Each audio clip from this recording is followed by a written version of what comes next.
Be the change. Why harping on be the change all the time? Because we need a change. The world would be better with a little bit of a change. And so, how do we do it?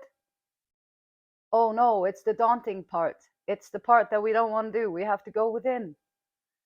And that's the most challenging part. It's the most difficult part to get to know yourself. But it's the most rewarding thing that you can do here on planet Earth. And most of the time, I think we think we know each other. No, we think we know ourselves perfectly fine because of all the labels that we have attached to ourselves. So we did good. They taught us how to do this, so now we're that. And then they taught us how to fit in over there. So now we're going to call ourselves this label, and then we think that's what we are. And then think about it. If you know yourself so well, like, do you still feel empty inside? Do you feel like there is something missing in your life? Do you feel like there is something more to your life than what you are currently experiencing? I would guess, and this is me assuming, which could make an ass out of me, but assuming that yes, most people do feel like there is something more. There should be something more. It's kind of empty. And it's true. There is something more. It's the gold. Like, it's the inside. It's the filling. Currently, we're like labels, like, which is a surface thing. And now we're going to learn how to fill up your own cup from within. How can you fill up your own cup from within?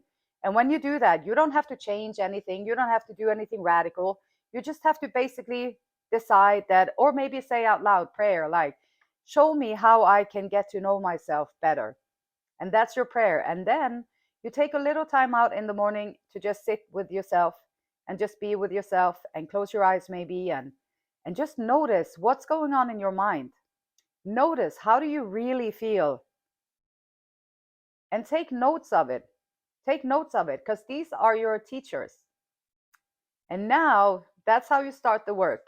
And now you can unravel anything and build it up in a way that makes you feel like your life is full, and you are full, and you're living to your best potential.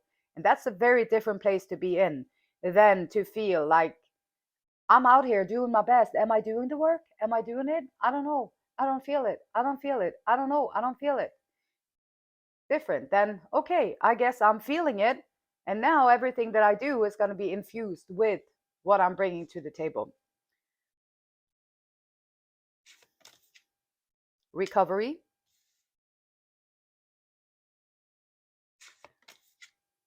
Faith.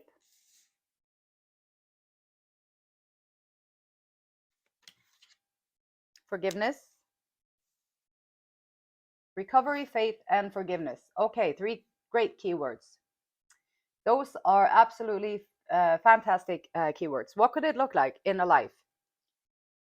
I'm going to try not to go too deep, because when you go too deep, then you might lose connection. And my goal is not to lose the connection. My goal is to, I don't know. My goal is to open up the awareness that there is more going on underneath the surface than we might like to think. But recovery. So recovering from so many things, like, you can recover from addictions, any kind of addictions. You can be recovering from self-doubt, from low self-esteem, from low self-worth, like you're walking around feeling like you're not worthy. Recovering from that. You can recover from, like, also the addiction is also just another expression of walking around feeling like you're not worthy, and connected, or and then covering it up with whatever suits your fancy, whatever it is that brings you the most peace in the moment, or brings you the most cover up of what's really going on inside. And sometimes the more pressing emotions that you have going on under the surface, that you, in your day-to-day life, you might not be aware of it, but you can look at what kind of recovery do you need in your life. Like, are you constantly overeating? Then there is some kind of wound inside that you are trying to cover up with it.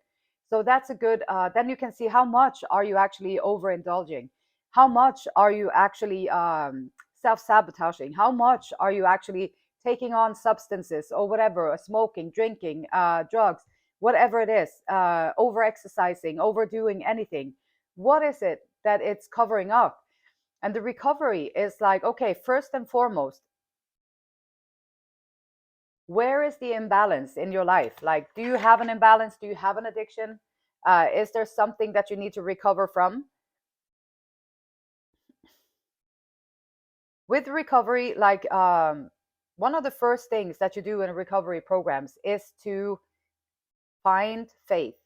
Like, it's to find a way that you can rely on something greater than yourself.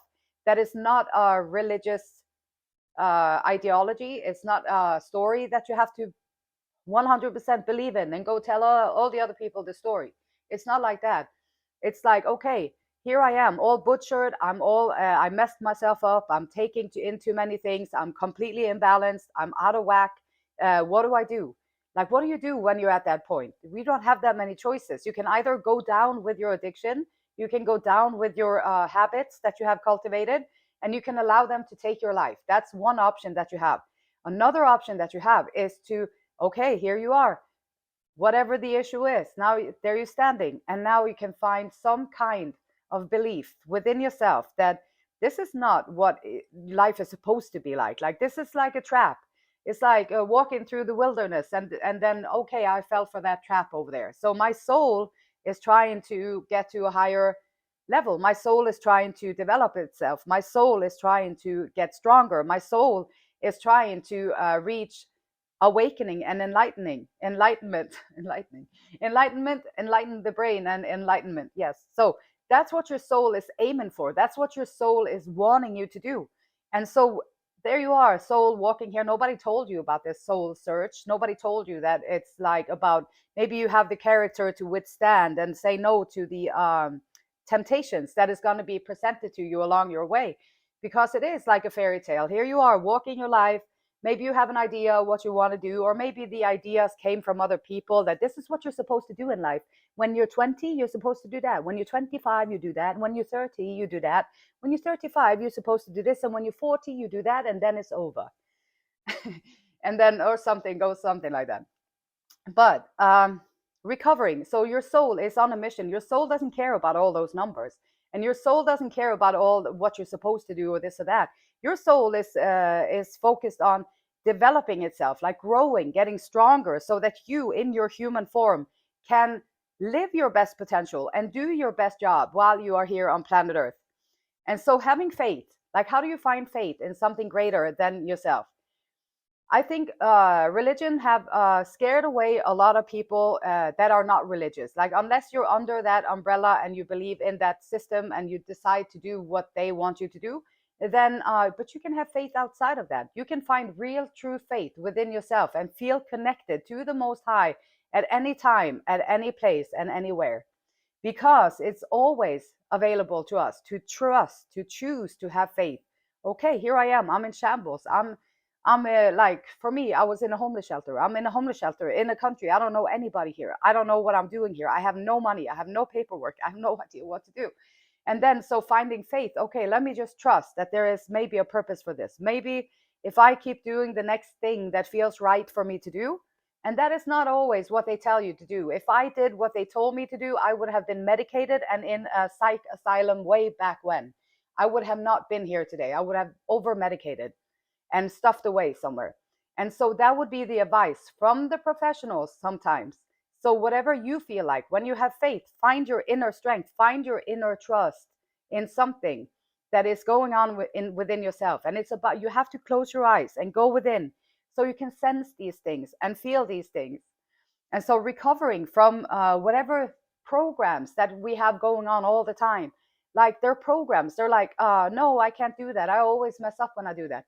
Okay, the more times you tell it to yourself, the more it's going to be incorporated into your being, and you're going to remember it. So every time you do that, you are going to mess up for yourself, because you keep telling yourself that you always do that. So then now you're practicing that. And next time you go and do it, you're going to do that. So the stories that we're telling ourselves, and have faith that there is something greater that wants you to learn what your soul needs to learn, to have a ball. Like, this is supposed to be great to be here on planet Earth.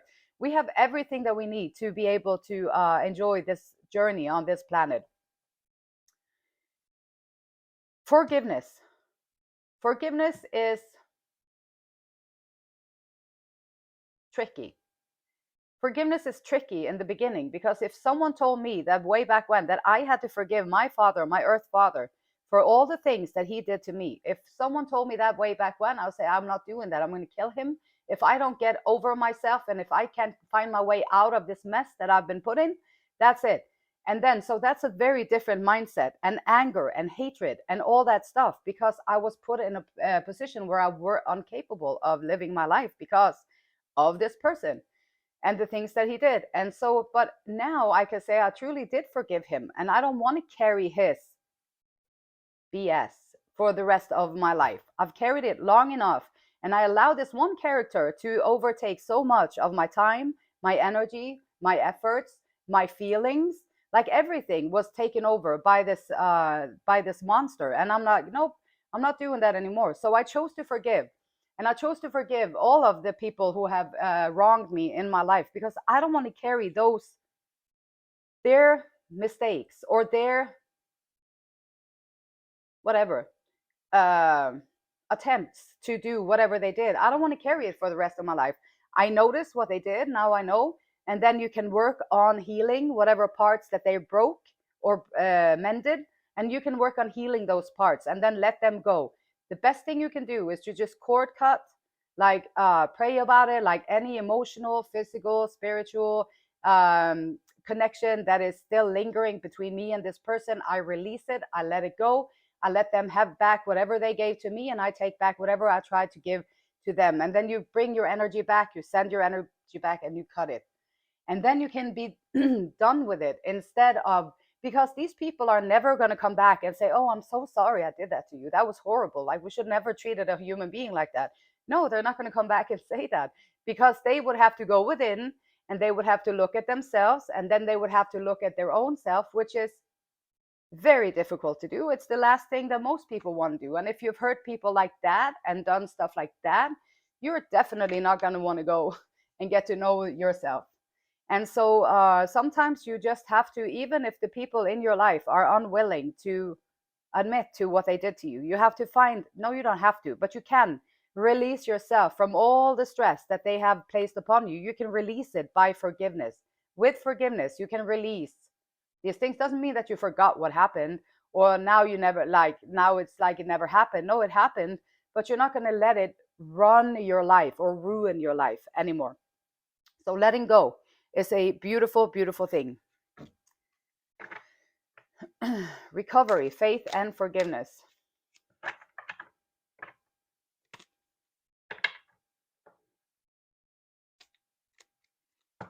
Recovery, faith, and forgiveness. The Fool. New start. Recovery, faith, and forgiveness. King of Swords.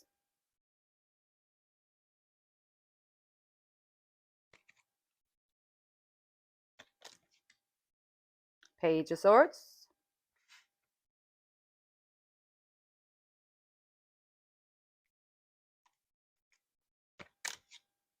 And the High Priestess. All right, so that's beautiful cards that's popping out here. Spiritual Infusion, 1111. Beautiful cards, Neon Awakening. So Fool card, recovery. Okay, like there are recovering from not knowing thyself, from being completely unconscious as to who you are. That can be also a recovery, recovering from that.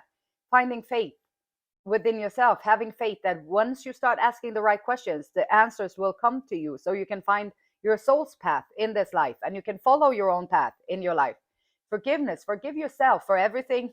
And this is also hard. Like, this is difficult too. Like, I've had to go through it many times, and I'm still going through it a lot, to forgive myself for being so foolish and being so out of commission, that I had no idea what I was doing. I was doing a lot of weird stuff, and I had no idea what I was doing because I didn't know any better. And then eventually you'll have to come to terms with these things and be okay with it, and allow yourself to have room to not be everything that you might have wanted to be at certain points. So forgiving yourself for everything that you didn't know while you was trying to find your way into this new journey, And a new journey of recovery is the most beautiful step that you can take. If you're in need of recovering from something in your life, this is the most beautiful step that you can take, is to find the courage to be have a leap of faith. Okay, I'm going to try this. I'm going to go for it. And then I'm going to find the answers that I need along my way. So the Fool, setting out on this new journey. King of Swords is someone who has come a long way. They are authoritative. They have a lot of power sometimes, can be very coldish, more logical and strategic and in the mind. So the mind and the heart, they have to work together if you want to bring passion and joy and fun into your endeavors. If you're always logical, everything is going to be logical, and it's kind of like a calculator. It's very logical. It's all very logical, but there's not that many feelings in there. You might get the right answers, but there's not that much feeling and joy and adventure, gratitude, all that stuff. Finding faith, though, if you are a very strategic and logical person that always just rely on your calculator or your calculation skills, like if that's all that you ever have had to rely on, then once you start like, okay, let me see if this faith thing can be something for me. Like, what if faith doesn't have to have anything to do with anything religious? It can have everything to do with just believing. Like, the more faith you have, I have 100% faith. And if you have 100% faith, I can assure you that things will work out in your favor. And when you have faith, you don't have fear because you have faith.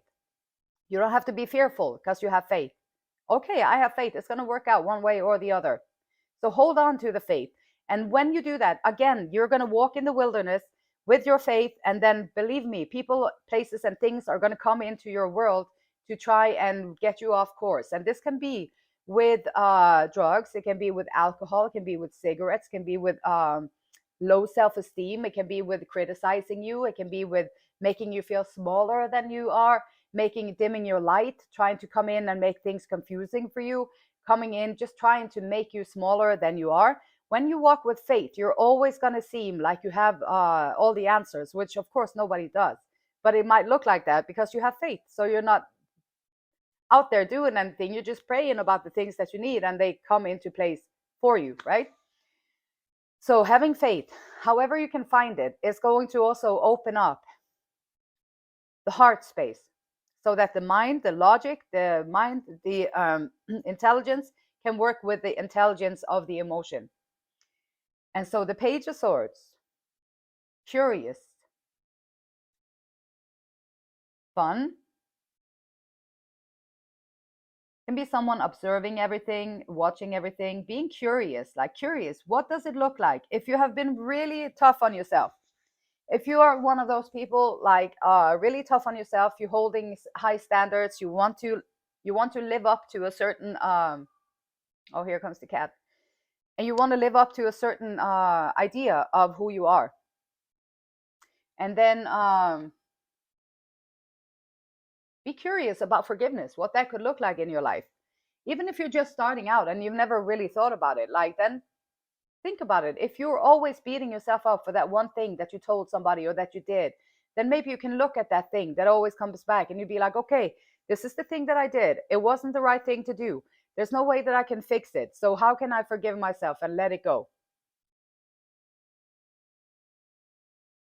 And using your intuition, empath, knowing sometimes what other people are thinking. You can sometimes be able, once you go through these things too, and you start to recover, you understand the head and the heart, you have faith, you're curious about new things. And this time it's like about forgiveness. So you're curious about that. You're going to develop your intuition. Now you're going to be able to see below the surface because now you are going below your surface. And once you start going below your surface, you're going to notice the same things are happening in the other people. They also have a below the surface place that they rarely go to, and most people live their whole life without ever visiting the below surface. But you are curious, you are going in and you are visiting your below surface, which is a great thing because you're going to develop your intuition and you're going to be able to maneuver yourself in a much better way when you go out into the wilderness again, out into the world, doing your job, taking care of your family, taking care of your friends, having your hobbies, doing whatever it is that you're doing, you are going to be able to maneuver yourself so much better because you can see some of these things that are below the surface. And it's going to be greatly rewarding in every way. Esther and Abraham Hicks says, you do not create while you are dreaming. You dream, your dream is a manifestation of what you have been thinking during your awake state. However, once you are awake and you are now thinking about or discussing your dream, those thoughts do affect your future creations. So mending in, learning from the dream state and the wake state. The wake state and the dream state, they're closely connected, just like the mind and the heart, closely connected. It's all interconnected. And all the thoughts that you bring to the table will affect what you create in your world. So be aware of what you say, the words. And the beautiful light in me, it honors, loves, and respects the same beautiful light in you. And until next time, namaste.